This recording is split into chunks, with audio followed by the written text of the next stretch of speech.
नमस्कार दोस्तों। ये एनसीईआरटी की बुक है। ठीक है ना। इसमें अपना अध्याय है 15। कुछ प्राकृतिक परिघटनाएं। शानदार बुक है। तो चलिए शुरू करते हैं ना। कुछ प्राकृतिक परिघटनाएं। कुछ प्राकृतिक परिघटनाएं। कक्षा 7 में 8 की है ना। कक्षा 7 में आगे चलते हैं। यहाँ से क्वेश्चन आएगा एक। कुछ प्राकृतिक परिघटनाएं और शानदार क्वेश्चन बनेगा समझ पे आधारित। चलिए शुरू करते हैं। कक्षा 7 में आपने पवन, तूफान तथा चक्रवात के बारे में पढ़ा था। आपने यह जानकारी प्राप्त की थी चक्रवात मानव जीवन तथा संपत्ति को अत्यधिक क्षति पहुंचा सकते हैं। आपने यह भी जाना था कि कुछ सीमाओं तक हम इन विनाशकारी परिघटनाओं से अपना बचाव कर सकते हैं। ठीक है। इस अध्याय में हम दो अन्य विनाशकारी परिघटनाओं, एक तो तड़ित तथा भूकंप पर चर्चा करेंगे। हम इन परिघटनाओं या भूकंप से क्वेश्चन आ चुका था। बताइए अधिकेंद्र किसे कहते हैं। हम इन परिघटनाओं द्वारा किए जाने वाले विनाशों को कम करने के उपायों पर भी चर्चा करेंगे। तड़ित। विद्युत के तार ढीले हो जाने पर आपने विद्युत खंभों पर चिंगारियां देखी होगी। यह परिघटना उस समय बहुत अधिक हो जाती है जब पवन के चलने पर तार हिलते डुलते हैं। आपने सॉकेट में प्लग के ढीले होने पर भी चिंगारियां निकलते देखी होगी। तड़ित भी एक विशाल स्तर की विद्युत चिंगारी ही है। क्या है ये तड़ित? विद्युत चिंगारी ही है। प्राचीन काल में लोग इन चिंगारियों का कारण नहीं समझते थे, अतः वे तड़ित से डरते थे और सोचते थे कि उन पर भगवान के क्रोध के कारण यह हुआ है। अब वास्तव में हम यह जानते हैं कि बादलों में आवेश के एकत्रित होने से तड़ित पैदा होती है। हमें तड़ित से डरना नहीं चाहिए, परंतु इस घातक चिंगारियों से अपने बचाव के लिए सावधानी बरतनी चाहिए। सही है, सावधानी बरतनी चाहिए। कौन कौन सी सावधानी? चिंगारियाँ जिनके विषय में यूनानी जानते थे 600 ईसा पूर्व की पहले की बात है, से भी पहले प्राचीन यूनानी यह जानते थे कि जब एम्बर एम्बर एक प्रकार की राल को फर से रगड़ते हैं तो ये बालों जैसी हल्की वस्तुओं को आकर्षित कर लेता है। और आपने ये देखा होगा कि जब आप ऊनी अथवा पॉलिस्टर के वस्त्रों को उतारते हैं तो आपके बाल खड़े हो जाते हैं। यदि आप अंधेरे में इन वस्त्रों को उतारते हैं तो आप चटपट ध्वनि के साथ चिंगारी तक देख सकते हैं। सही है। सन 1752 में अमेरिकी वैज्ञानिक बेंजामिन फ्रैंकलिन ने यह दर्शाया कि तड़ित तथा आपके वस्त्रों में उत्पन्न चिंगारी वास्तव में एक ही परिघटना है। किसने? 1752 में बेंजामिन फ्रैंकलिन ने।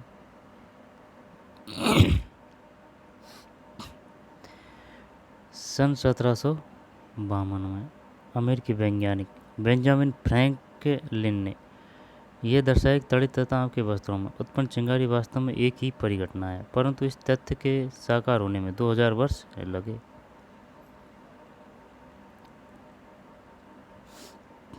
सन 1752 में अमेरिकी वैज्ञानिक, ठीक है ना, बात है 1752 की, तभी बता दिया था अमेरिकी वैज्ञानिक है ना। वैज्ञानिक का नाम क्या था? बेंजामिन फ्रैंकलिन ने यह दर्शाया कि तड़ित तथा आपके वस्त्रों में उत्पन्न चिंगारी वास्तव में एक ही परिघटना है, परंतु इस तथ्य के साकार होने में 2000 वर्ष लगे। मुझे आश्चर्य है कि उन्हें इस समानता को ज्ञात करने में इतने वर्ष क्यों लगे। वैज्ञानिक खोजें बहुत से लोगों को लंबे समय तक कठिन परिश्रम का परिणाम है। बहुत से लोगों के लंबे समय तक कठिन परिश्रम का परिणाम है। कठिन। अब हम विद्युत आवेशों के कुछ गुणों का अध्ययन करेंगे। हम यह भी देखेंगे कि यह आकाश में तड़ित से किस प्रकार संबंधित है। विद्युत आवेशों की प्रकृति को समझने के लिए आइए कुछ क्रियाकलाप करें, परंतु पहले उस खेल को याद कीजिए जिसे आपने कभी खेला होगा। जब आप प्लास्टिक के पैमाने को अपने सूखे बालों से रगड़ते हैं तो पैमाना कागज़ के छोटे छोटे टुकड़ों को आकर्षित कर सकता है। रगड़ द्वारा आवेशन।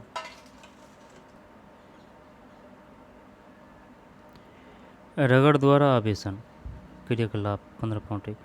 बॉल पेन की खाली रिफिल लीजिए। इसे तेज़ी से किसी पॉलीथीन के टुकड़े से रगड़कर इसे कागज़ के छोटे छोटे टुकड़ों के समीप लाइए। इतनी सावधानी रखिए कि रिफिल का रगड़ा गया सिरा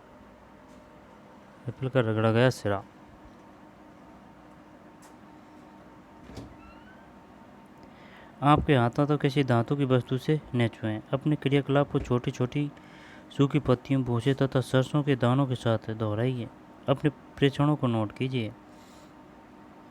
बॉल पेन की काली रिफिल लीजिए, इसे तेज़ी से किसी पॉलीथीन के टुकड़े से रगड़कर इसे कागज़ के छोटे छोटे टुकड़ों के समीप, जैसे छोटे छोटे कागज़ के टुकड़े हैं, है ना, छोटे छोटे कागज़ के टुकड़े हैं के समीप लाइए। रगड़ के रिफिल को लाइए। इतनी सावधानी रखिए कि रिफिल का रगड़ा गया सिरा, जैसे कि ये सिरा रगड़ाया अपन ने ना, रगड़ा गया सिरा आपके हाथों तक किसी धातु की वस्तु से न छुएं। जैसे कि ये रिफिल है तो ये हिस्से को रगड़ाया अपन ने, तो यहाँ से पकड़ लेंगे अपन, है ना, न छुएं। अपने क्रियाकलाप को छोटी छोटी सूखी पत्तियों, भूसे तथा सरसों के दानों के साथ दोहराइए। अपने परीक्षण को नोट कीजिए। जब प्लास्टिक के रिफिल को पॉलीथीन के साथ रगड़ते हैं तो यह कुछ विद्युत आवेश अर्जित कर लेता है। इस प्रकार जब प्लास्टिक की कंघी को सूखे बालों से रगड़ते हैं तब यह भी कुछ विद्युत आवेश अर्जित कर लेती है। इन वस्तुओं को आवेशित वस्तुएं कहते हैं। रिफिल तथा प्लास्टिक की कंघी को आवेशित करने की प्रक्रिया में पॉलीथीन तथा वाल भी आवेशित हो जाते हैं। पॉलीथीन तथा वाल भी आवेशित हो जाते हैं। आइए अब आपकी जानी पहचानी कुछ अन्य वस्तुओं को आवेशित करने का प्रयास करें। सारणी 15.1 में दी गई वस्तुएं तथा पदार्थ एकत्रित कीजिए। इनमें से प्रत्येक वस्तु को सारणी में दिए अनुसार पदार्थ के साथ रगड़कर आवेशित कीजिए। अपने अनुभवों को नोट कीजिए। आप इस सारणी में और अधिक वस्तुएं जोड़ सकते हैं।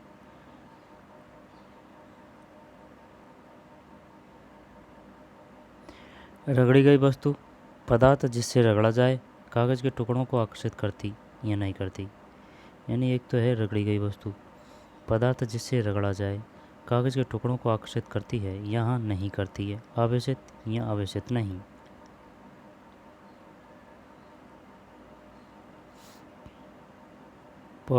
रिफिल, पॉलीथीन या ऊनी वस्त्र।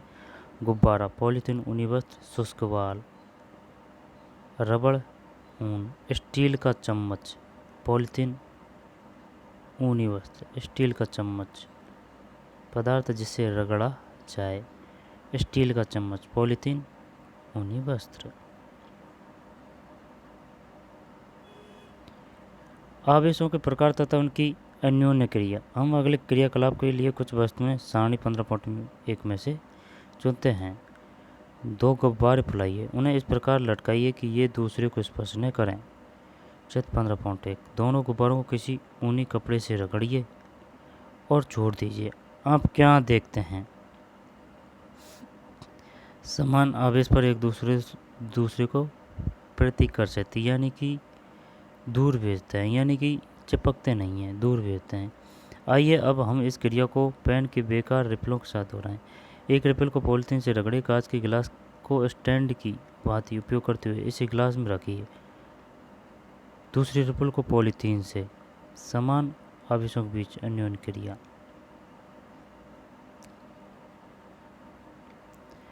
रगड़े तथा इसे आवेशित रिफिल के निकट लाइए। सावधान रहिए, रिफिल का आवेशित सिरा अपने हाथों से न छुएं। क्या गिलास में रखे रिफिल पर कोई प्रभाव पड़ता है? क्या ये दोनों रिफिल एक दूसरे को आकर्षित अथवा प्रतिकर्षित करते हैं? इस क्रियाकलाप में हम ऐसी आवेशित वस्तुओं को एक दूसरे के निकट लाएं जो उसी पदार्थ से बनी थी।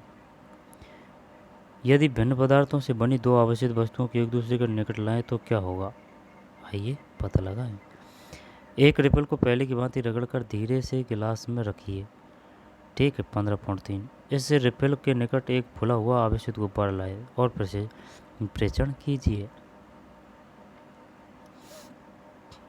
कीजिए। विपरीत आवेश एक दूसरे को आकर्षित करते हैं, ठीक है ना, जैसे प्लस माइनस आवेशित करते हैं। आइए प्रेक्षणों का सारांश करें। एक आवेशित गुब्बारे ने दूसरे आवेशित गुब्बारे को प्रतिकर्षित किया, यानी कि वो चिपकता नहीं है, उल्टा जाता है। जैसे कि ये 2 सिरे हैं, वो चुंबक नहीं है कि जो सामने से अगर चुंबक को चिपकाने की कोशिश करते हैं तो वो आपस में चिपकती नहीं है, उनका अलग अलग सिरा चिपकता है। ऐसे ही है, प्रतिकर्षित यानी दूर होता है। एक आवेशित रिफिल ने दूसरी आवेशित रिफिल को प्रतिकर्षित किया। एक आवेशित रिफिल ने दूसरी आवेशित रिफिल को प्रतिकर्षित किया। परंतु एक आवेशित गुब्बारे ने आवेशित रिफिल यानी कि दूसरों ने, ये दूसरे धातु के बने हुए जैसे कि गुब्बारा और रिफिल, ये तो दोनों चिपकेंगे यानी कि आपस में पास आएंगे और एक ही धातु की बनी हुई चीज़ें दूर जाएगी प्रतिकर्षित। क्या यह इंगित करता है कि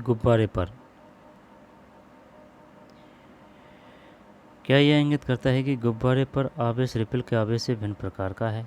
क्या फिर हम यह कह सकते हैं कि आवेश दो प्रकार के होते हैं? क्या हम यह भी कह सकते हैं कि सजातीय एक ही प्रकार का आवेश एक दूसरे को प्रतिकर्षित करते हैं, जबकि विजातीय भिन्न प्रकार के आवेश एक दूसरे को आकर्षित करते हैं। मान्यता के अनुसार रेशम से रगड़ने पर कांच की छड़ द्वारा अर्जित आवेश को धनावेश कहते हैं, अन्य प्रकार के आवेश को ऋणावेश कहते हैं। यह देखा गया है कि जब आवेशित कांच की छड़ को पॉलीथीन से रगड़ें अथवा आवेशित प्लास्टिक कराते हैं तो दोनों के बीच आकर्षण होता है। ये अपने सिलेबस में नहीं है भैया, आई बात समझ में? ये अपने सिलेबस में नहीं है।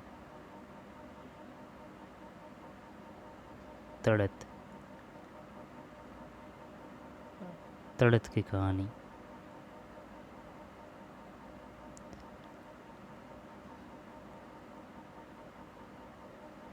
तड़ित की कहानी तड़ित है, फिर तड़ित के बाद में भूकंप है। तड़ित और भूकंप को पढ़ते हैं बस। भूकंप से बचाव,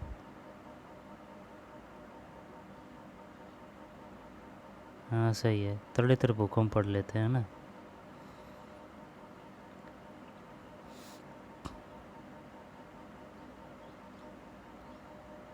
तड़ित क्या है?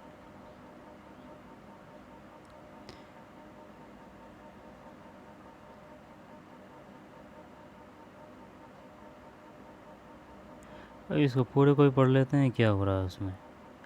आइए प्रेक्षणों का सारांश करें। एक आवेशित गुब्बारे ने दूसरे आवेशित गुब्बारे को प्रतिकर्षित किया।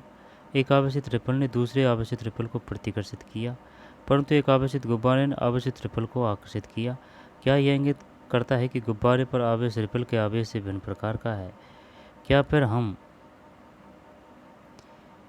हम यह कह सकते हैं कि आवेश दो प्रकार के होते हैं? क्या हम यह भी कह सकते हैं कि सजातीय एक ही प्रकार के आवेश एक दूसरे को प्रतिकर्षित करते हैं, जबकि विजातीय भिन्न प्रकार के आवेश एक दूसरे को आकर्षित करते हैं?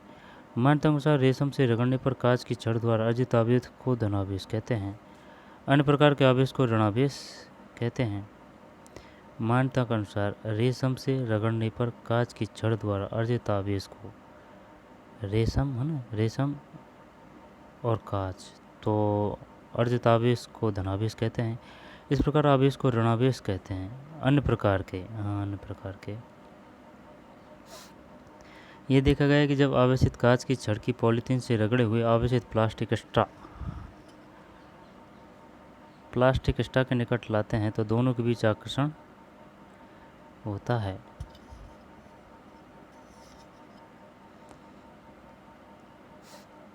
आपके विचार से प्लास्टिक स्ट्रा पर किस प्रकार का आवेश होना चाहिए?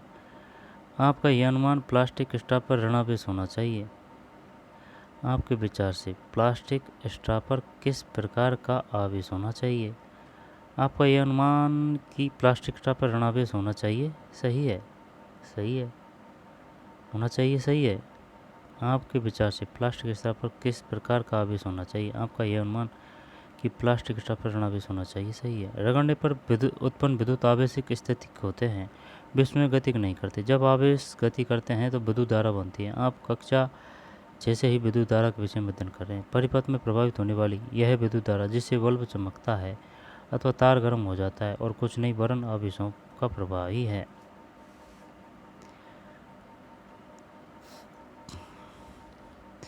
दोबारा देख ले भैया ना। आपके विचार से प्लास्टिक स्ट्रा पर किस प्रकार का आवेश होना चाहिए? आपका यह अनुमान कि प्लास्टिक स्ट्रा पर ऋणावेश होना चाहिए सही है। रगड़ने पर उत्पन्न विद्युत आवेश स्थैतिक होते हैं, विश्व में गति नहीं करते। जब आवेश गति करते हैं तो विद्युत धारा बनती है। आप कक्षा 6 से ही विद्युत धारा के विषय में अध्ययन कर रहे हैं। परिपथ में प्रवाहित होने वाली यह विद्युत धारा जिससे बल्ब चमकता है अथवा तार गर्म हो जाता है और कुछ नहीं वरन आवेशों का प्रवाह ही है। आवेशों का प्रवाह ही है। आवेश का स्थानांतरण।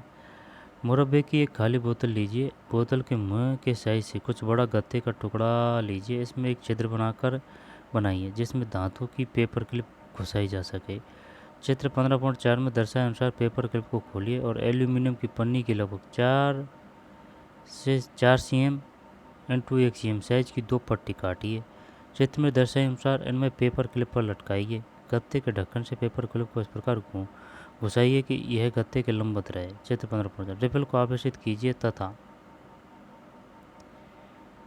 इसे पेपर क्लिप के सिरे से स्पर्श कराइए। प्रेषण कीजिए। क्या होता है? क्या पन्नी की पट्टियों पर कोई प्रभाव पड़ता है? क्या ये एक दूसरे को प्रतिकर्षित करती है अथवा आकर्षित करती है? अब पेपर क्लिप के सिरे से अन्य आवेशित वस्तुओं को स्पर्श कराइए। क्या हर बार पन्नी की पट्टियां समान रूप से व्यवहार करती है? क्या इस उपकरण का उपयोग यह पहचान करने के लिए कर सकते हैं कि कोई वस्तु आवेशित है अथवा नहीं? क्या आप यह स्पष्ट करते हैं कि पन्नी की पट्टियां एक दूसरे को क्यों प्रतिकर्षित करती है?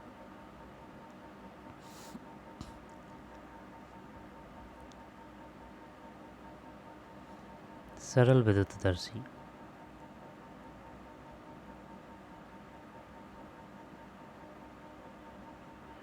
एल्यूमिनियम की पन्नी की पट्टियां पेपर क्लिप से होते हुए आवेशित रिफिल से आवेश प्राप्त करती है।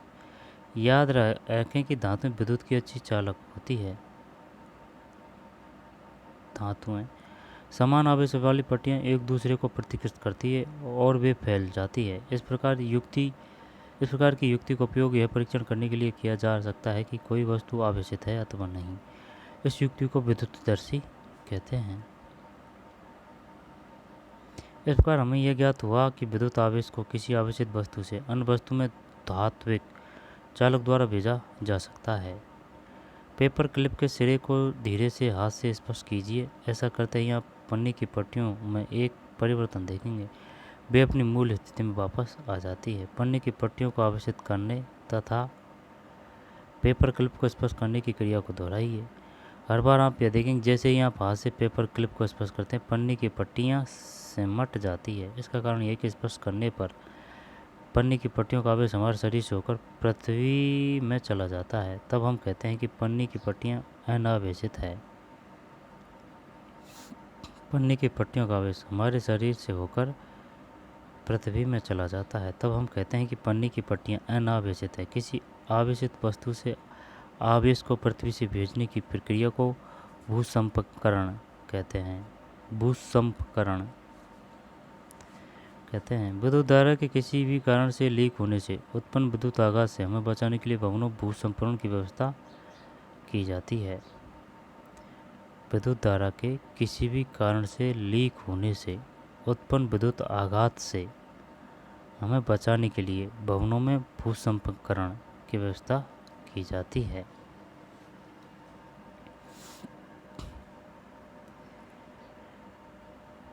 भूसंपर्करण की व्यवस्था की जाती है। तड़ित की कहानी। अब रगड़ द्वारा उत्पन्न आवेशों के आधार पर तड़ित की व्याख्या करना असंभव है। कक्षा 7 में आपने ये सीखा था कि गरज वाले तूफानों के बनते समय वायु की धाराएं ऊपर की ओर जाती है जबकि जल की बूंदें नीचे की ओर जाती है और इन प्रबल गतियों के कारण आवेशों का पृथक्करण होता है एक प्रक्रिया द्वारा जिसे हम अभी पूर्णतः नहीं समझ सके। बादलों के ऊपरी किनारों के निकट धनावेश एकत्रित हो जाते हैं।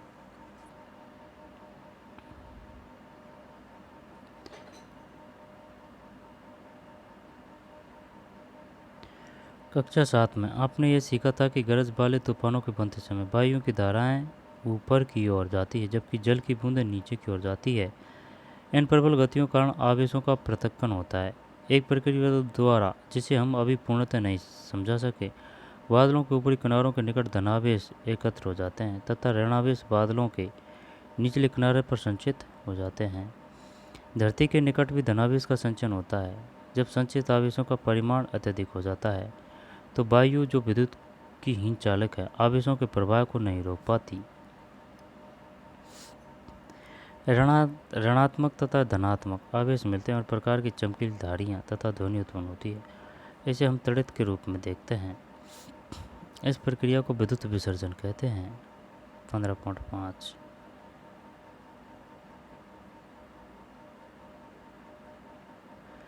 माइनस है ना, ये प्लस है, ये माइनस है और ये प्लसों पे आकर्षित होती है भाई। सही है।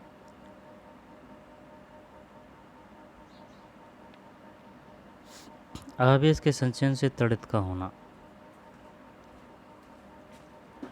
विद्युत विसर्जन की प्रक्रिया दो अथवा अधिक बादलों के बीच अथवा बादलों तथा पृथ्वी के बीच हो सकती है। अब हमें प्राचीन काल के लोगों की भांति तड़ित से भयभीत होने की आवश्यकता नहीं है। अब हम मूल परिघटना को समझते हैं। वैज्ञानिक हमारा ज्ञान बढ़ाने के लिए कठोर परिश्रम कर रहे हैं,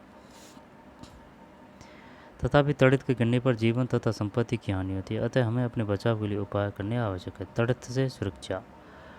बिजली तड़ित बिजली ये है ना।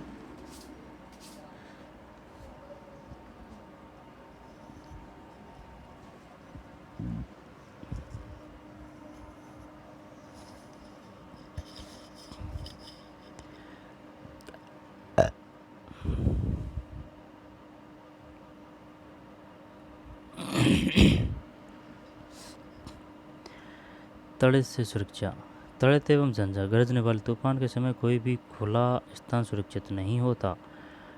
खुला स्थान। गरज सुनना किसी सुरक्षित स्थान पर तुरंत पहुंचने की चेतावनी है। गरज सुनना किसी सुरक्षित स्थान पर तुरंत पहुंचने की चेतावनी है, यानी कि गरजने की आवाज़ आई, सुरक्षित स्थान पर पहुंच जाओ। अंतिम गर्जन सुनने के बाद सुरक्षित स्थान से बाहर आने से पहले कुछ देर प्रतीक्षा करें। अंतिम गर्जन सुनने के बाद सुरक्षित स्थान का पता लगाएं। कोई मकान अथवा भवन सुरक्षित स्थान है। सही है। यदि आप किसी कार अथवा बस द्वारा यात्रा कर रहे हो तो वाहन की खिड़की व दरवाजे बंद होने पर आप उसके भीतर सुरक्षित हैं। तड़ित झंझा के समय क्या करें क्या न करें। बाहर खुले में। खुले वाहन जैसे कि मोटरसाइकिल, ट्रैक्टर, निर्माण कार्य हेतु मशीनें। खुली कार सुरक्षित नहीं है। खुले मैदान, ऊंचे वृक्ष, पार्कों में शरण स्थल, ऊंचे स्थान तड़ित से हमारी सुरक्षा नहीं करते। तड़ित झंझा के समय छाता लेकर चलने का विचार किसी भी दृष्टि से अच्छा नहीं है। किसी भी दृष्टि से अच्छा नहीं है। यदि आप वन में है तो छोटे वृक्ष के नीचे शरण लीजिए। छोटे वृक्ष के नीचे बिजली कम गिरती है। यदि आप किसी ऐसे खुले क्षेत्र में है जहाँ कोई शरण स्थल नहीं है तो सभी वृक्षों से काफ़ी दूरी पर खड़े रहिए। ज़मीन पर न लेटें, बल्कि ज़मीन पर सिमट कर नीचे बैठें। ज़मीन पर 1 मिनट है ना। यदि आप किसी ऐसे खुले क्षेत्र में हैं जहाँ कोई शरण स्थल नहीं है तो सभी वृक्षों से काफ़ी दूरी पर खड़े रहें। ज़मीन पर न लेटें, लेटे नहीं, ठीक है ना। लेटे न लेटें, बल्कि ज़मीन पर सिमट कर नीचे बैठें। अपने हाथों को घुटनों पर तथा सिर को हाथों के बीच में रखें। इस स्थिति में आप आघात के लिए लघुत्तम लक्ष्य बन जाएंगे। ऐसे। अच्छा, बिजली पड़ने से सेफ्टी है भाई ये। तड़ित के समय सुरक्षित स्थिति। घर के भीतर। तड़ित टेलीफोनों के तारों, विद्युत तारों तथा धातु के पाइपों पर आघात कर सकती है। क्या आपको याद है कि तड़ित एक विद्युत विसर्जन है। तड़ित झंझा के समय हमें इन्हें छूना नहीं चाहिए। ऐसे समय में मोबाइल फ़ोन अथवा बिना डोरी वाले फ़ोन का तड़ित झंझा के समय हमें इन्हें छूना नहीं चाहिए। यदि टेलीफोन तारों, विद्युत तारों तथा धातु के पाइपों पर आघात कर सकती है। धातु। क्या आपको याद है कि तड़ित एक विद्युत विसर्जन है। तड़ित झंझा के समय हमें इन्हें छूना नहीं चाहिए। ऐसे समय में मोबाइल फ़ोन अथवा बिना डोरी वाले फ़ोन का उपयोग सुरक्षित है। ऐसे समय मोबाइल फ़ोन है ना अथवा बिना डोरी वाले फ़ोन का उपयोग सुरक्षित, परंतु यह बुद्धिमत्तापूर्ण नहीं है कि आप किसी ऐसे व्यक्ति को टेलीफोन करें जो तारयुक्त फ़ोन से आपकी बातें सुन रहा है। सही है। बहते जल के संपर्क से बचने के लिए तड़ित झंझा के समय स्नान से बचना चाहिए। बहते जल के संपर्क से बचने के लिए तड़ित झंझा के समय स्नान से बचना चाहिए। कंप्यूटर, टीवी आदि जैसे विद्युत उपकरणों के प्लगों को सॉकेट से निकाल देना चाहिए। विद्युत बल्बों, ट्यूबलाइटों को जलाए रखा जा सकता है, इनसे कोई हानि नहीं होती। तड़ित चालक, यदि तड़ित चालक एक ऐसी युक्ति है जिसका उपयोग भवनों को तड़ित के प्रभाव से बचाने के लिए किया जाता है। तड़ित चालक किसी भी भवन के निर्माण के समय उसकी दीवारों में उस भवन की ऊंचाई से अधिक लंबाई की धातु की छड़ स्थापित कर दी जाती है। इस छड़ का एक सिरा वायु में खुला रखा जाता है तथा दूसरे सिरे को जमीन में काफ़ी गहराई तक दबा देते हैं। है ना भाई। उस समय भवन की ऊंचाई से अधिक ऊंचाई की धातु की छड़ स्थापित कर दी जाती है। इस छड़ का एक सिरा वायु में खुला रखा जाता है, जैसे कि ये मकान की छत है तो इससे ऊपर एक तार है ना, एक तार तथा दूसरे सिरे को जमीन में काफ़ी गहराई तक दबा देते हैं। चित्र 15.7 ये है भाई।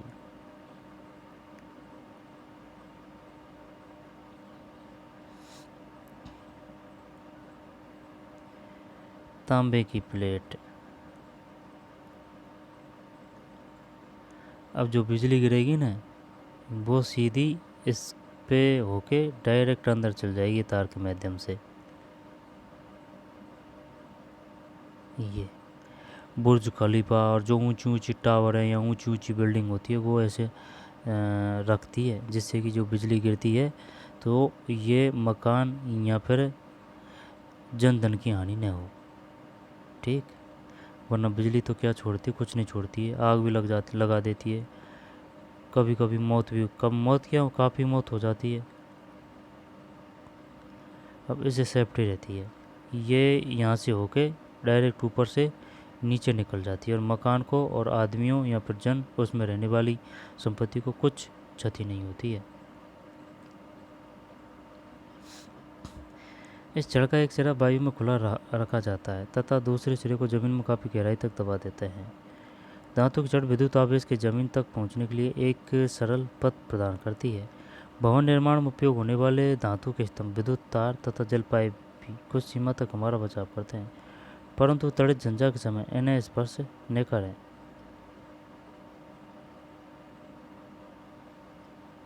भूकंप, आपने अभी तड़ित झंझा तथा तड़ित के विषय में अध्ययन किया। कक्षा 7 में आपने चक्रवातों के बारे में अध्ययन किया था। ये प्राकृतिक परिघटनाएं मानव जीवन तथा संपत्ति का बड़े पैमाने पर विनाश कर सकती है। सौभाग्यवश कुछ हद तक हम इन परिघटनाओं की भविष्यवाणी कर सकते हैं। मौसम विभाग कुछ क्षेत्रों में बन रहे तड़ित झंझा के बारे में चेतावनी दे सकता है। भूकंप पड़ रहा है पड़ा।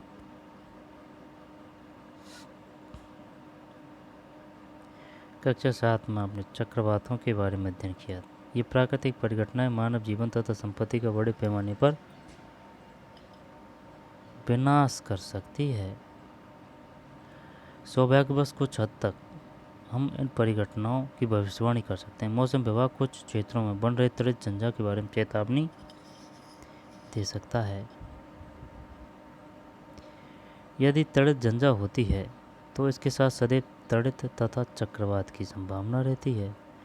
तड़ित झंझा वही है बिजली का चमकना, बिजली की गर्जना होना। गर्जना तो आवाज़ है और तड़ित वो बिजली पड़ना वो है।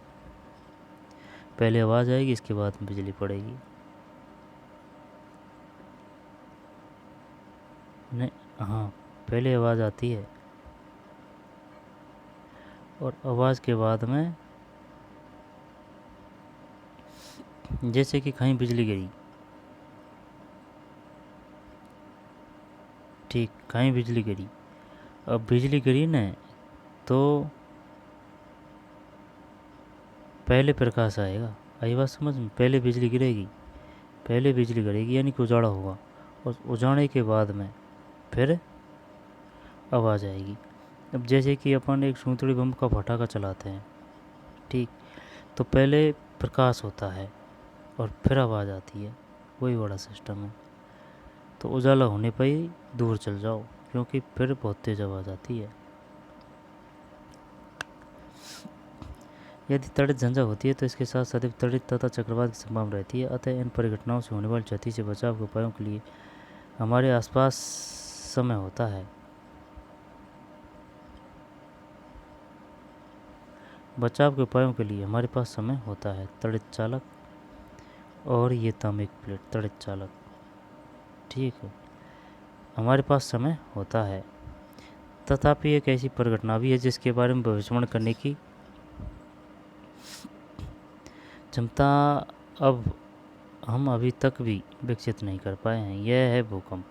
यह विशाल स्तर पर जनजीवन तथा संपत्ति को क्षति पहुंचा सकता है। 8 अक्टूबर 2005 को भारत में उत्तरी कश्मीर क्षेत्र 15.8 उरी तथा तंगधार शहरों में एक बड़ा भूकंप आया था। कब आया था? 2005 में आया था। 8 अक्टूबर 2005 को भारत में उत्तरी कश्मीर क्षेत्र 15.8 के उरी तथा तंगधार शहरों में एक बड़ा भूकंप आया था। इससे पहले गुजरात के भुज जिले में 26 जनवरी 2001 को बड़ा भूकंप आया था। पूछ सकता है, वो पूछ भी लिया है कि भाई बताइए भुज में भूकंप कब आया था। यहाँ पर गुजरात में 2001 को भूकंप कब आया था, वह कहाँ आया था? भुज, है ना, गुजरात भुज 26 जनवरी 2001 को। इसके बाद में उत्तरी कश्मीर 15.8 कहाँ है? ये है भाई, ये मकान वकान ढह गए सभी है। कश्मीर में भूकंप,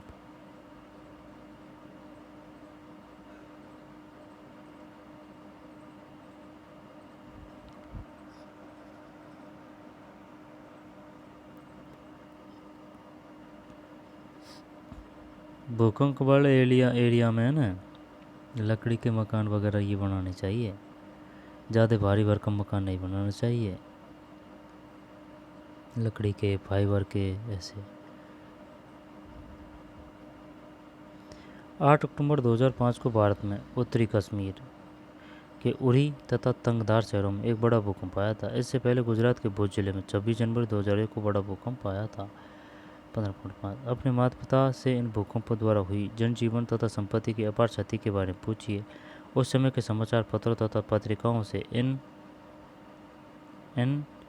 भूकंपों द्वारा हुई क्षति को दर्शाने वाले कुछ चित्र इकट्ठा कीजिए। इन भूकंपों द्वारा लोगों को हुई क्षति से संबंधित संक्षिप्त रिपोर्ट बनाइए। भूकंप क्या होता है? जब यह आता है तो क्या होता है? इसके प्रभाव को कम से कम करने के लिए हम क्या कर सकते हैं? ये कुछ ऐसे प्रश्न जिनके बारे में हम नीचे चर्चा करेंगे। भूकंप क्या होता है? भूकंप जो बहुत कम समय तक रहता है, पृथ्वी का कंपन अथवा कोई झटका होता है। यह पृथ्वी की भूपट्टी के भीतर गहराई में गड़बड़ के कारण उत्पन्न होता है। किसमें गड़बड़ होने के कारण? पृथ्वी की भूपट्टी के भीतर गहराई में। भूकंप क्यों आता है? यह है पृथ्वी की भूपट्टी के भीतर गहराई में गड़बड़ के कारण उत्पन्न होता है। भूकंप हर समय सब जगह आते रहते हैं, प्राय उनको नोटिस नहीं किया जाता। विशाल भूकंप बहुत कम होते हैं। ये भवनों, पुलों, बांधों तथा लोगों को असीम क्षति पहुंचा सकते हैं। इनसे जीवन तथा संपत्ति की विशाल हानि हो सकती है। भूकंपों से बाढ़, भूस्खलन तथा सुनामी आ सकते हैं। 26 दिसंबर 2004 को हिंद महासागर में विशाल सुनामी आया था। ये सुनामी भी पूछ सका है वो। बताइए सुनामी कब आई थी? 2001, 2003, 2004, या फिर तारीख पूछ लेगा 25 दिसंबर, 26 दिसंबर, 26 जनवरी।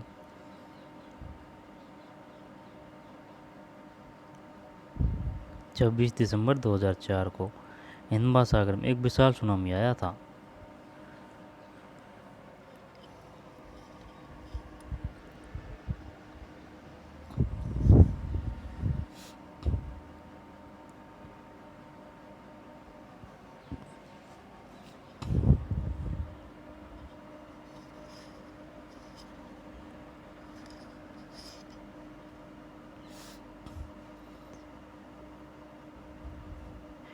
इनसे जीवन इससे जीवन तथा संपत्ति की विशाल हानि हो सकती है। भूकंप से बाढ़, भूस्खलन तथा सुनामी आ सकते हैं। 26 दिसंबर 2004 को हिंद महासागर में विशाल चारों तटवर्ती क्षेत्र में बाढ़ हानि हुई थी। इनको नोटिस नहीं किया जाता। विशाल भूकंप बहुत कम होते हैं। ये भवनों, पुलों, बांधों तथा लोगों को असीम क्षति पहुंचा सकते हैं। इनसे जीवन तथा संपत्ति की विशाल हानि हो सकती है। भूकंपों से बाढ़, भूस्खलन तथा सुनामी आ सकते हैं। 26 दिसंबर 2004 को हिंद महासागर में एक विशाल सुनामी आया था। महासागर के चारों ओर के तटवर्ती क्षेत्रों में अपार हानि हुई थी। भूकंपों से बाढ़, भूस्खलन तथा सुनामी आ सकते हैं। बताइए भूकंपों से क्या क्या प्राकृतिक दुर्घटनाएं हो सकती है। बाढ़, यहाँ पर निम्नलिखित में से भूकंप जनित कौन कौन सी प्राकृतिक आपदाएं हैं।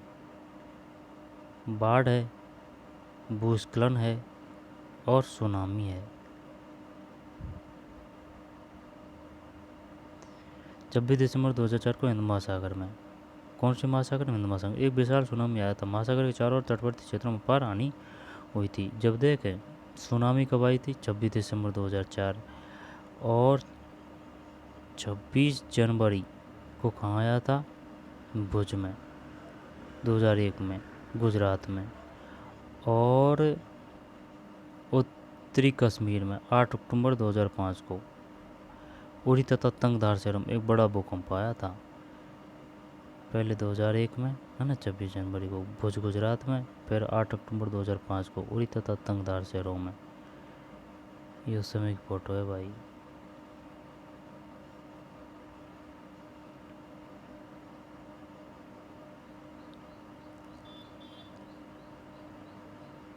ये सुनामी 2004 में है ना, और ये कब है?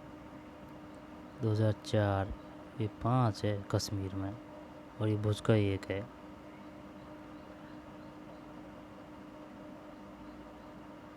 महासागर के चारों तटवर्ती के क्षेत्रों में अपार हानि हुई थी। क्रियाकलाप 15.6। संसार एक रेखा मानचित्र लीजिए। संसार का एक रेखा मानचित्र लीजिए।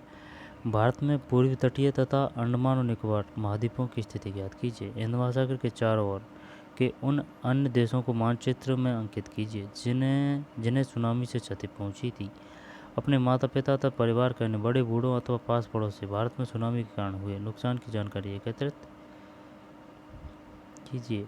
भूकंप का क्या कारण है? मेरी दादी ने मुझे बताया था कि पृथ्वी किसी सांड के एक सींग पर टिकी है। पृथ्वी किसी सांड के एक सींग पर टिकी है तथा जब सांड इसे दूसरे सींग पर ले जाता है तो भूकंप आता है। यह कैसे सत्य हो सकता है?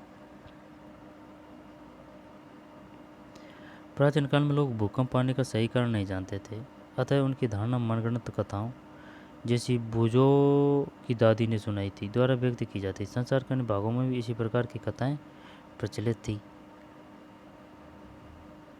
पृथ्वी के अंदर भूकंपन के क्या कारण हो सकते हैं?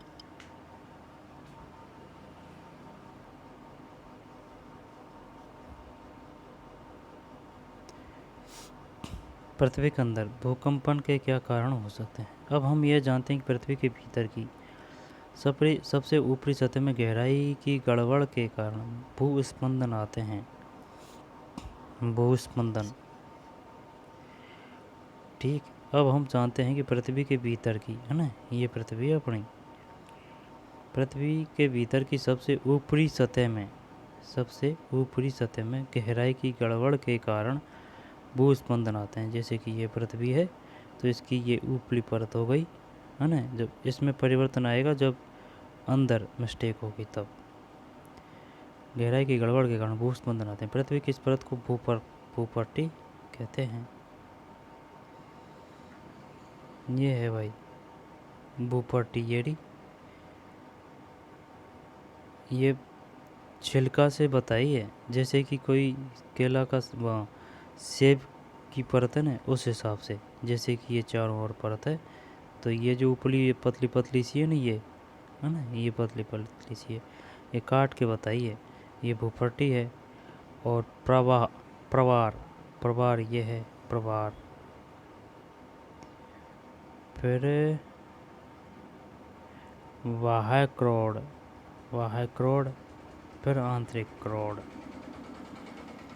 ये है भाई भूपट्टी, फिर प्रवार, बाह्य क्रोड और आंतरिक क्रोड।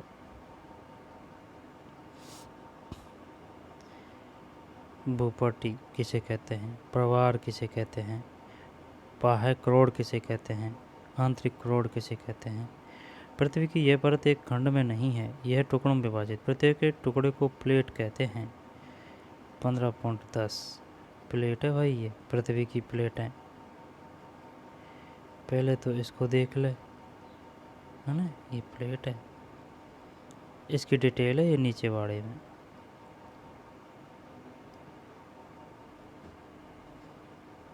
अलग अलग प्लेट है तो अलग अलग कलर से बताई गई है कि ये वाली अलग है, ये वाली अलग है, ये वाली अलग है, और ये वाली पूरी एशिया की है।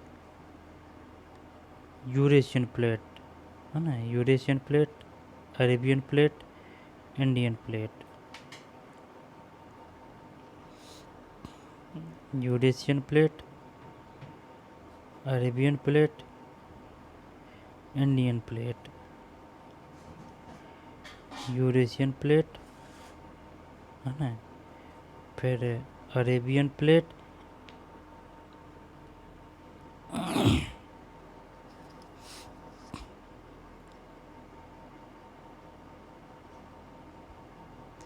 वैसे नाम प्लेट का नाम जगह से मैच हो रहा है। यूरेशियन है ना, यूरोप और एशिया की।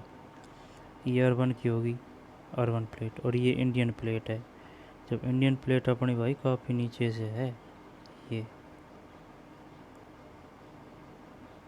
Indian plate.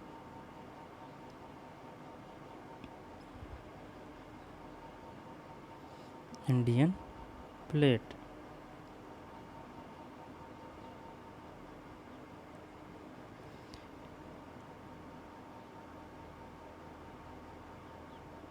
Arabian plate, Eurasian plate, Indian plate, पृथ्वी की प्लेट।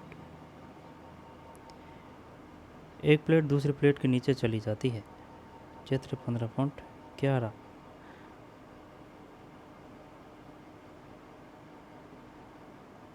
तो इसके कारण भूपट्टी में विक्षोभ उत्पन्न होता है। यही विक्षोभ पृथ्वी की सतह पर भूकंप के रूप में दिखाई देता है। ये नीचे 10 की ये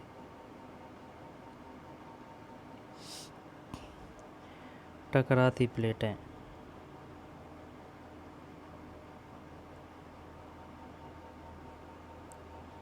ठीक है। रगड़ती प्लेटें, जैसे कि बस जाती है जो वो रगड़ खाती है ना, वो वाला सिस्टम है। पृथ्वी की प्लेटों की गतियाँ। यदि यदि वैज्ञानिक भूकंप के बारे में इतना अधिक जानते हैं तो क्या वे आने वाले भूकंप के समय तथा स्थान की भविष्यवाणी कर सकते हैं? यदि हम भूकंप के आने के कारण निश्चित रूप से जानते हैं, ठीक है, यदि हम भूकंप आने के कारण, तथापि अभी तक यह संभव नहीं हो सका है कि आने वाले भूकंप के समय तथा स्थान की भविष्यवाणी कर सकें। मैंने कभी पढ़ा था कि भूमिगत विस्फोटों से भी भूस्पंदन उत्पन्न हो सकते हैं। सही है। पृथ्वी पर भूस्पंदन ज्वालामुखियों के फटने अथवा किसी उल्कापिंड के पृथ्वी से टकराने अथवा किसी भूमिगत नाव के विस्फोट के कारण भी उत्पन्न हो सकते हैं, परंतु अधिकांश भूकंप पृथ्वी की प्लेटों की गतियों के कारण आते हैं।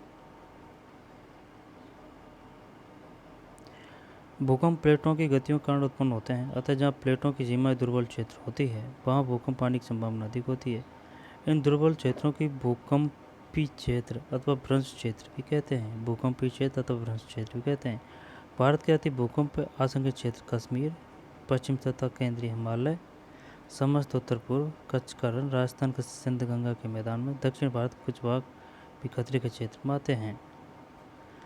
दोबारा देख लें।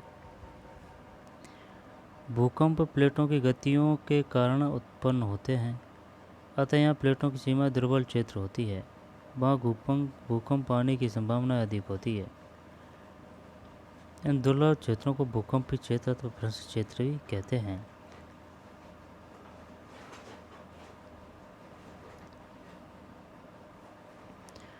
भूकंप प्लेटों की गतियों के कारण उत्पन्न होते हैं, अतः जहाँ प्लेटों की सीमाएं दुर्लभ क्षेत्र होती है। एक मिनट। भूकंप प्लेटों की गतियों के कारण उत्पन्न होते हैं, अतः जहाँ प्लेटों की सीमाएं दुर्लभ क्षेत्र होती हैं वहाँ भूकंप आने की संभावना अधिक होती है। इन दुर्बल क्षेत्रों को भूकंपीय क्षेत्र अथवा भ्रंश क्षेत्र भी कहते हैं।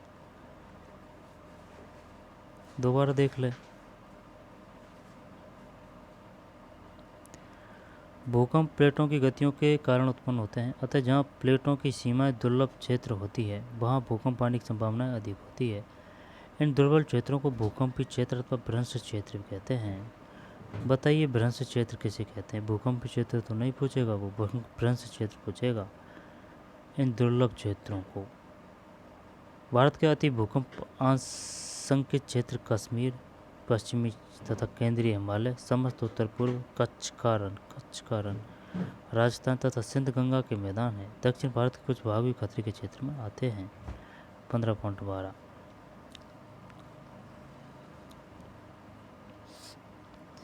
भूकंप प्लेटों की गतियों के कारण उत्पन्न होते हैं, सही है। अतः जहाँ प्लेटों की सीमाएं दुर्लभ क्षेत्र होती है वहाँ भूकंप आने की संभावना अधिक होती है। दुर्लभ क्षेत्रों को भूकंपीय क्षेत्र अथवा भ्रंश क्षेत्र भी कहते हैं। भारत के अति भूकंप आशंकित क्षेत्र कश्मीर, पश्चिमी तथा केंद्रीय हिमालय, समस्त उत्तर पूर्व, कच्छ का रण, राजस्थान तथा सिंध गंगा के मैदान हैं। भूकंप की प्लेटों की गतियों के कारण उत्पन्न होते हैं, अतः जहाँ प्लेटों की सीमाएं दुर्लभ क्षेत्र होती है ना, यानी कि कमज़ोर, वहाँ भूकंप आने की संभावना अधिक होती है। इन दुर्लभ क्षेत्रों को भूकंपीय क्षेत्र तथा भ्रंश क्षेत्र भी कहते हैं। भारत के अति भूकंप आशंकित क्षेत्र एक तो कश्मीर है, पश्चिम तथा केंद्रीय हिमालय है, समस्त उत्तर पूर्व है ना भाई। जैसे कि एक मिनट, ये अपना भारत हो गया है ना, तो ये ऊपर वाला एरिया है ना हिमालय का, समस्त उत्तर पूर्व, कच्छ का रण भी है। कच्छ का रण तो मैदान है यार, लेकिन है वो है ना। राजस्थान तथा सिंध गंगा के मैदान, दक्षिण भारत के कुछ भाग भी खतरे के क्षेत्र में आते हैं। ये है भाई।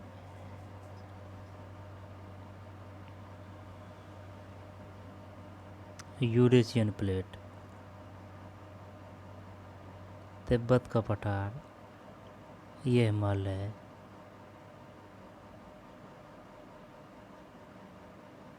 ये हिमालय है ना, ये यूरेशियन प्लेट होगी।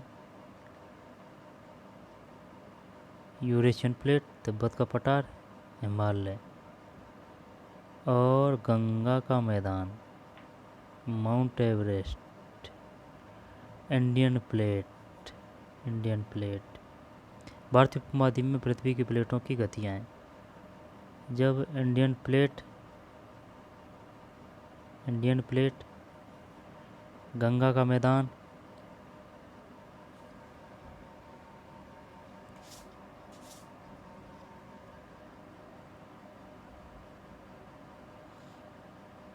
यूरेशियन प्लेट है, तिब्बत का पठार और ये गंगा का मैदान है, पूरा गंगा का मैदान है ये। Mount Everest, Indian plate. किसी भूकंप की शक्ति के परिणाम को रिएक्टर पैमाने पर व्यक्त किया जाता है। क्वेश्चन आ चुका है भाई, भूकंप की शक्ति के परिणाम को किस पे मापा जाता है? रिएक्टर पैमाने पर व्यक्त किया जाता है। अधिक विनाशकारी भूकंपों का रिएक्टर पैमाने पर परिणाम 7 से अधिक होता है। 7 से अधिक। बुध तथा कश्मीर वाले भूकंपों का परिणाम 7.5 से अधिक था। भूस्पंदन, ये क्या बता रहे हैं? एक भूकंप लेखी का आरेख।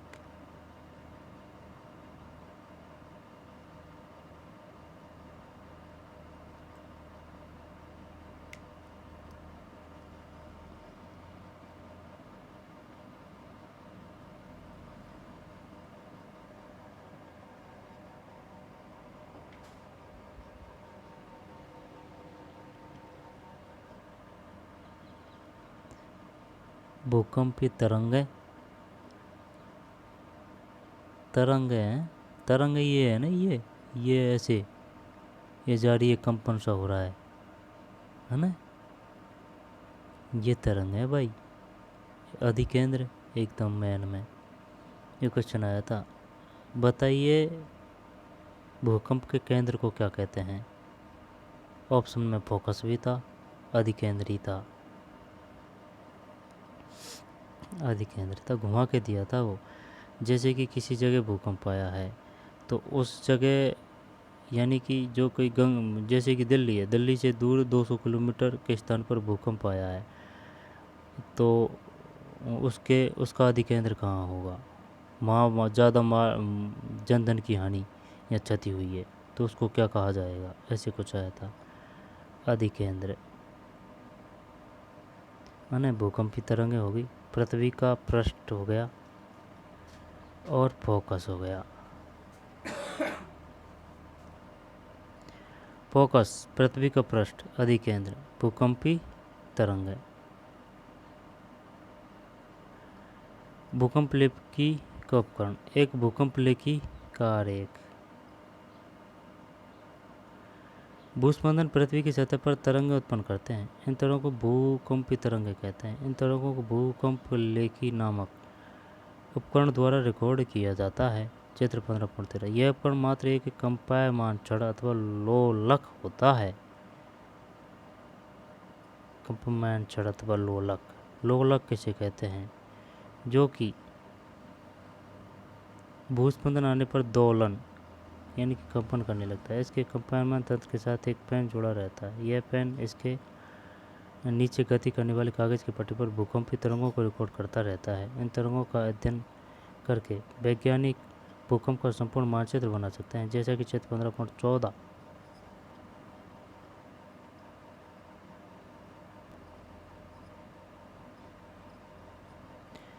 भूकंपी तरंगें, अधिकेंद्र, पृथ्वी का पृष्ठ, फोकस, है ना। तो ये तो तरंगें होगी, ये अधिकेंद्र हो गया, पृथ्वी का पृष्ठ हो गया, और फोकस।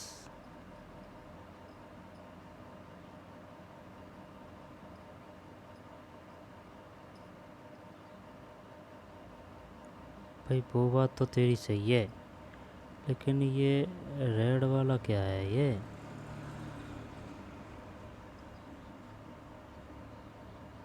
पृथ्वी का पृष्ठ है, ये तो है ना भूपट्टी, ये फोकस है, अधिकेंद्र।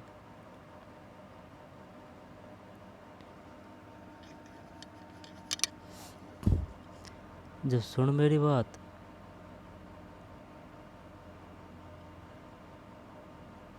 अधिकेंद्र ये है, आई बात समझ में, अधिकेंद्र ये है और केंद्र ये है। भूकंपी तरंगों में कोई दिक्कत नहीं है, पृथ्वी के पृष्ठ पर कोई दिक्कत नहीं है। अधिकेंद्र और फोकस की बात है। जब अधिकेंद्र ये, अधिकेंद्र ये और फोकस ये।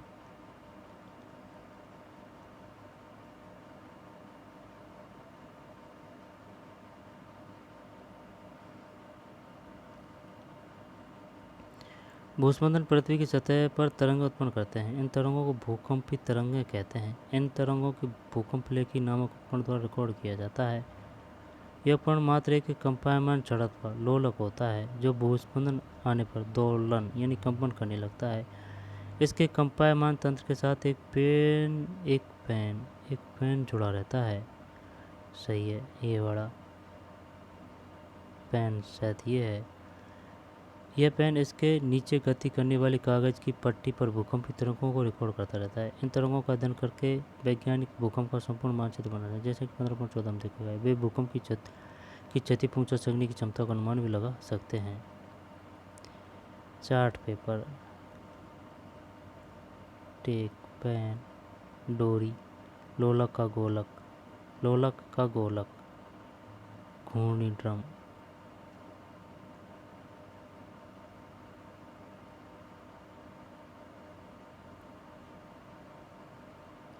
एक भूकंप लेखी का आरेख। ऐसे नापते हैं भाई।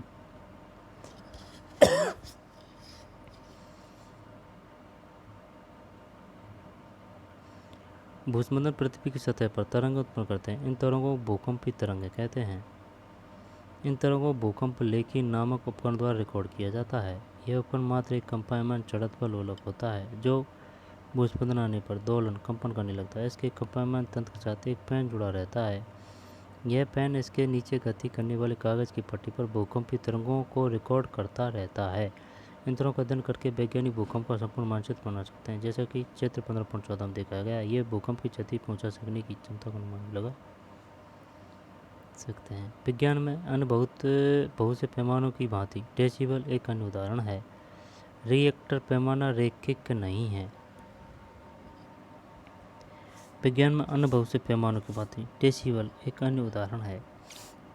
रिएक्टर पैमाना रैखिक नहीं है। इसका अर्थ यह है कि इस पैमाने पर 6 परिमाण के भूकंप की क्षति नाशी ऊर्जा 4 परिणाम के भूकंप की विनाशी ऊर्जा से 1.5 मतलब समझ में नहीं आ रही, दोबारा लय। विज्ञान में अन्य बहुत से पैमानों की भांति डेसिबल एक अन्य उदाहरण। रिएक्टर पैमाना रैखिक नहीं है। इसका अर्थ यह है कि इस पैमाने पर 6 परिणाम के भूकंप की क्षति नाशी ऊर्जा 4 परिणाम के भूकंप की विनाशी ऊर्जा से 1.5 गुनी अधिक नहीं। वास्तव में परिणाम में 2 की वृद्धि करते 1000 गुनी अधिक विनाशी ऊर्जा है। इसलिए 6 परिणाम के किसी भूकंप की विनाशी ऊर्जा 4 परिणाम के भूकंप की तुलना में 1000 गुनी अधिक होती है। समझ में तो कोई नहीं, चला आगे चलते हैं, है ना।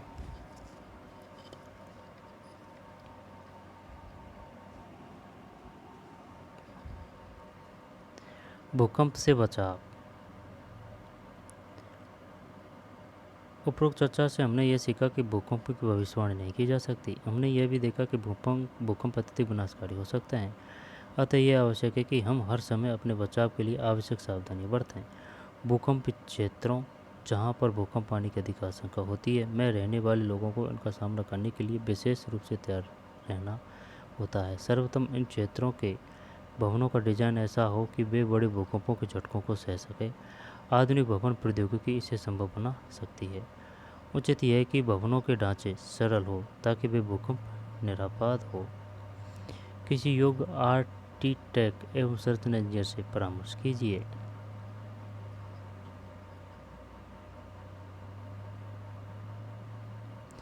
अत्यधिक भूकंपीय क्षेत्रों में भवन निर्माण में भारी पदार्थों की अपेक्षा मिट्टी अथवा इमारती लकड़ी का उपयोग अधिक अच्छा होता है। यदि ढांचा गिरे तो अत्यधिक क्षति नहीं होती।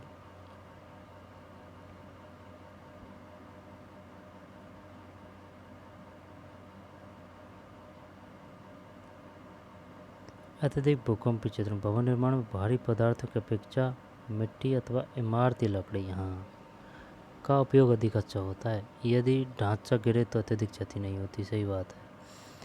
अलमारी इत्यादि को दीवारों के साथ जड़ना अधिक अच्छा होता है जिससे कि वे आसानी से नहीं गिरें। दीवारों के साथ जड़ना, दीवार, घड़ी, फोटो फ्रेम, जल तापक, काइचर आदि को दीवार में लटकाते समय सावधान रखिए ताकि भूकंप आने पर ये लोगों के ऊपर न गिरें।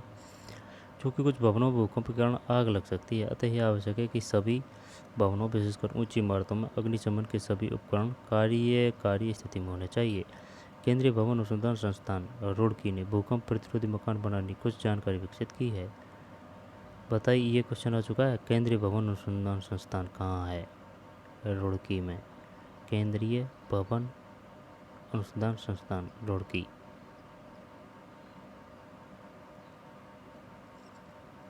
भूकंप के झटके लगने की स्थिति में अपने बचाव के लिए निम्नलिखित उपाय कीजिए। यदि आप घर में हैं तो किसी मेज के नीचे आश्रय लें तथा झटकों से रुकने तक वहीं रहें।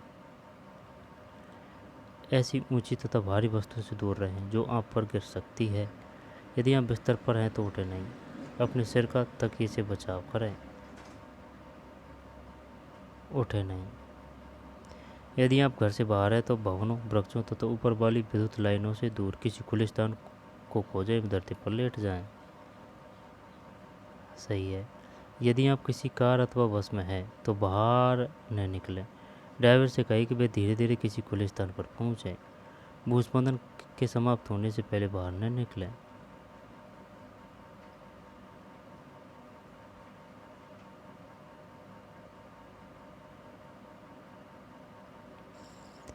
प्रमुख शब्द।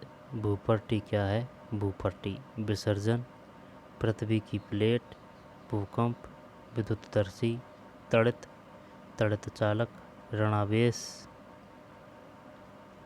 है ना, ऋणावेश, धनावेश, रिएक्टर पैमाना, भूकंप लेखी, गर्जन, तड़ित झंझा, आवेश स्थानांतरण, सुनामी और भूस्पंदन।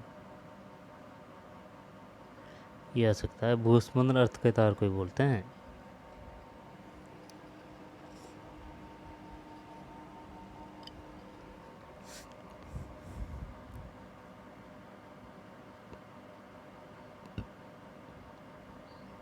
भूपट्टी विसर्जन, पृथ्वी की प्लेट, भूकंप, विद्युतदर्शी, तड़ित, तड़ित चालक, बिजली गिरना, ऋणावेश, धनावेश, रिएक्टर पैमाना, भूकंप लेखी, गर्जन, तड़ित झंझा, आवेश स्थान, सुनामी और भूस्पंदन। आपने क्या सीखा? कुछ वस्तुओं को अन्य वस्तुओं से रगड़कर आवेशित किया जा सकता है। ठीक, आवेशित। जो डोरी होती है लाइट की, उसमें आवेशित तो दौड़ते रहते हैं, आवेशित किया जा सकता है। आवेश दो प्रकार के होते हैं, धनावेश तथा ऋणावेश। सजातीय आवेश एक दूसरे को प्रतिकर्षित तथा विजातीय आवेश एक दूसरे को आकर्षित यानी कि चिपकते हैं। प्रतिकर्षित यानी कि दूर जाते हैं। रगड़ द्वारा उत्पन्न विद्युत आवेशों को स्थिर आवेश कहते हैं। जब आवेश गति करते हैं तो विद्युत धारा बनती है। कोई वस्तु आवेशित है या नहीं, इसकी पहचान के लिए विद्युतदर्शी का उपयोग किया जाता है। किसी आवेशित वस्तु के आवेश को पृथ्वी में स्थानांतरित करने को भूसंपकरण कहते हैं। भूसंपकरण, पृथ्वी में स्थानांतरित करने को भूसंपकरण यानी कि अर्थ कतार है। बादलों तथा पृथ्वी अथवा विभिन्न बादलों के बीच विद्युत विसर्जन कर तड़ित उत्पन्न होती है। तड़ित आघात जीवन तथा संपत्ति को नष्ट कर सकता है। तड़ित चालक भवनों को तड़ित के प्रभाव से बचा सकता है। तड़ित आघात जीवन तथा संपत्ति को नष्ट कर सकता है। बिजली गिरना जीवन को भी संपत्ति को भी। तड़ित चालक भवनों को तड़ित के प्रभाव से बचा सकता है। तड़ित चालक पृथ्वी के अचानक कांपने अथवा थरथराने रहने को भूकंप कहते हैं। भूपट्टी के भीतर गहराई विक्षोभ के कारण भूकंप आते हैं। भूकंप आने की भविष्यवाणी संभव नहीं है। पृथ्वी की प्लेटों की सीमा पर भूकंप आने की प्रवृत्ति होती है। इन क्षेत्रों को भ्रंश क्षेत्र कहते हैं। किसी भूकंप की विनाशी ऊर्जा की माप रिएक्टर पैमाने पर की जाती है। रिएक्टर पैमाने पर 7 से अधिक माप वाले भूकंप जीवन तथा संपत्ति की अपार क्षति कर सकते हैं।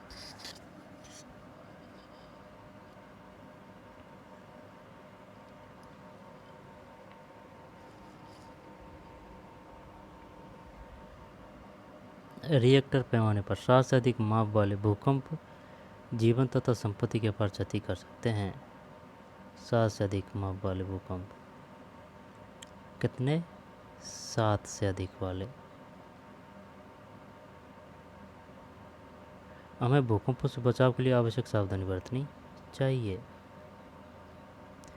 निम्न में से किसी घर्षण द्वारा आसानी से आवेशित नहीं किया जा सकता?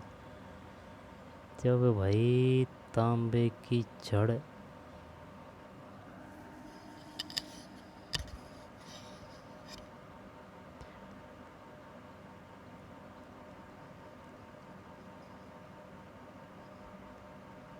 देखिए, ये तो है प्लास्टिक का पैमाना है ना, फूला हुआ गुब्बारा है, ये तो है। और तांबे की छड़, ऊनी वस्त्र,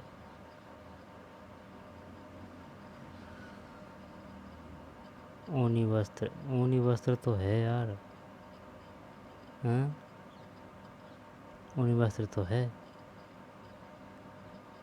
चल ये करते हैं है ना, क्या करते हैं, जब कांच की छड़ को रेशम के कपड़े से रगड़ते हैं, कांच की छड़ को रेशम के कपड़े से रगड़ते हैं तो छड़ तथा कपड़ा दोनों धनावेशित अर्जित कर लेते हैं। धनावेशित हो तथा कपड़ा ऋणावेशित हो जाता है तथा कपड़ा दोनों ऋणावेशित अर्जित कर लेते हैं। ऋणावेशित हो जाती है तथा कपड़ा धनावेशित हो जाता है। कांच की छड़ को रेशम के कपड़े से रगड़ते हैं तो छड़ तथा कपड़ा दोनों धनावेशित अर्जित कर लेते हैं।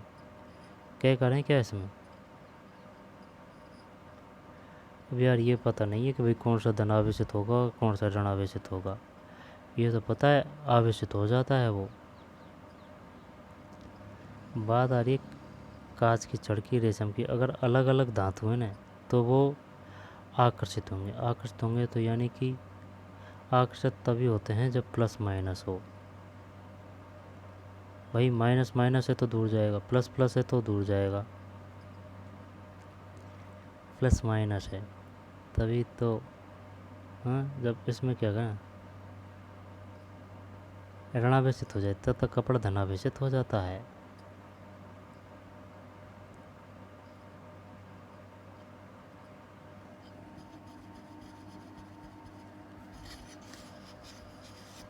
चल घे कर दिया ना, देख लेना। और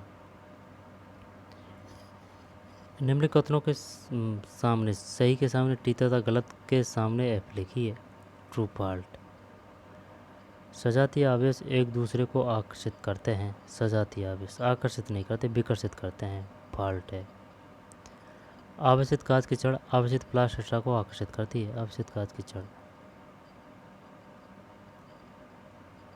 कांच की छड़ की बात आ रही है। प्लास्टिक, कांच और प्लास्टिक है, हाँ, आकर्षित करते हैं, सही है।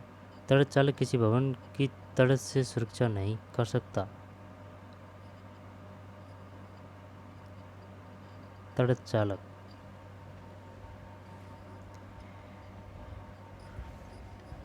क्यों नहीं कर सकता? वो भूकंपीय वो अर्थ का तार होता है ना, भूस्पंदन तार, वो करता है। तड़ चालक किसी भवन की तड़ से सुरक्षा नहीं कर सकता। कर सकता है, गलत है। भूकंप की भविष्यवाणी की जा सकती है। सर्दियों में स्वेटर उतारते समय चट चट की ध्वनि सुनाई देती है। व्याख्या कीजिए। जब हम किसी आवेशित वस्तु को हाथ से छूते हैं तो वह अपना आवेश खो देती है। व्याख्या कीजिए। वो अर्थ जो आवेश होते हैं वो अपने शरीर से होकर पृथ्वी के अंदर चले जाते हैं।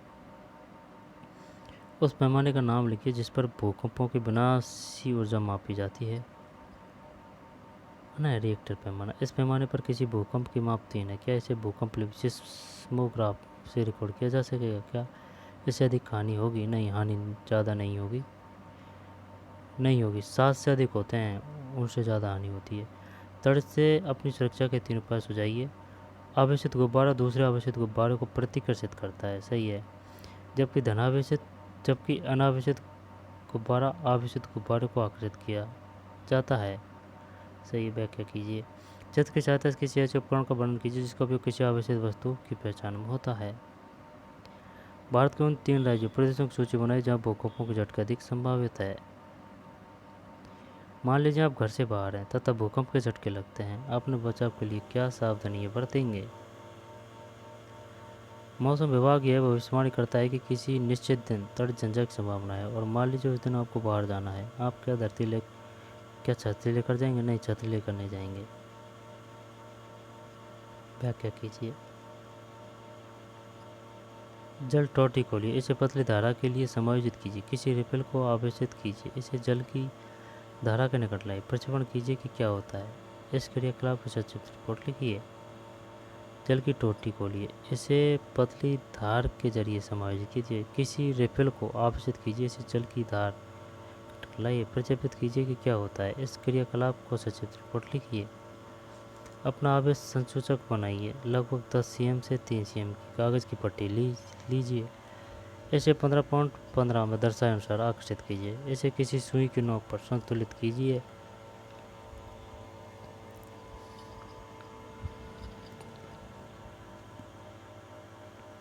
कोई आवश्यक वस्तु इसके निकट लाइए। प्रश्न कीजिए कि क्या होता है। इसकी कार्यप्रणाली की व्याख्या करते हुए सचित्र रिपोर्ट लिखिए। पेपर 10 सेंटीमीटर इंटू 3 सेंटीमीटर बिंदु कित रेखा से मोड़िए। सुई, थर्मोकोल।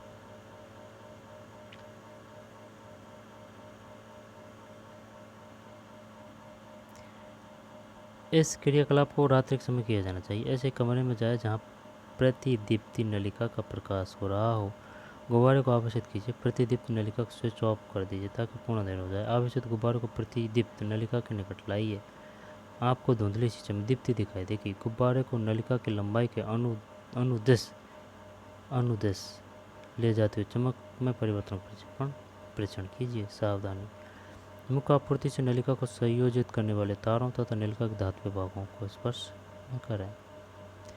पता लगाइए कि आपके क्षेत्र में ऐसी कोई संस्था है जो प्राकृतिक आपदा से पीड़ित व्यक्तियों को राहत पहुंचाती है। पता कीजिए कि भविष्य पीड़ित लोगों की किस प्रकार से सहायता करती है। भूकंप पीड़ित व्यक्तियों की समस्याओं पर सचित्र रिपोर्ट बनाइए। इस विषय पर अधिक जानकारी के लिए वेबसाइट देखिए। ठीक, ये पाठ था भाई।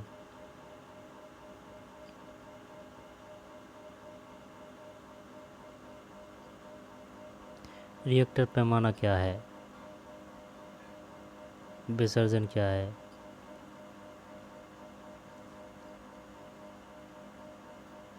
भूकंप निरापद, भूकंप का क्षेत्र किस पे नापते हैं इसको,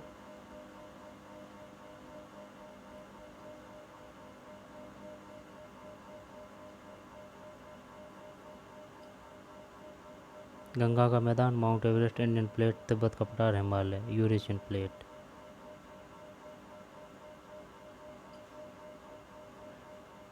पृथ्वी की प्लेट, भूपट्टी, प्रवरा, वाहक रोड, आंतरिक रोड।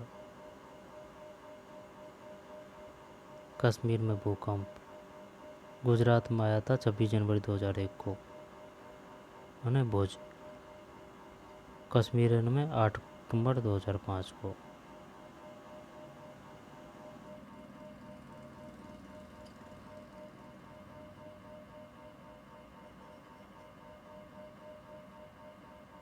तड़ित के समय सुरक्षित स्थिति,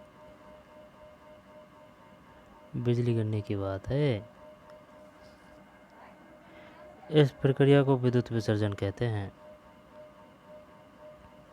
किसी आवेशित वस्तु के आवेशित प्रतिबिंब भेजने की प्रक्रिया को भूसंपर्दन कहते हैं, भूसंपर्करण कहते हैं। भूसंपर्करण। सरल विद्युतदर्शी, समान आवेशों के बीच अन्योन्य क्रिया, विपरीत आवेश एक दूसरे को आकर्षित करते हैं, समान आवेश एक दूसरे को प्रतिकर्षित करते हैं।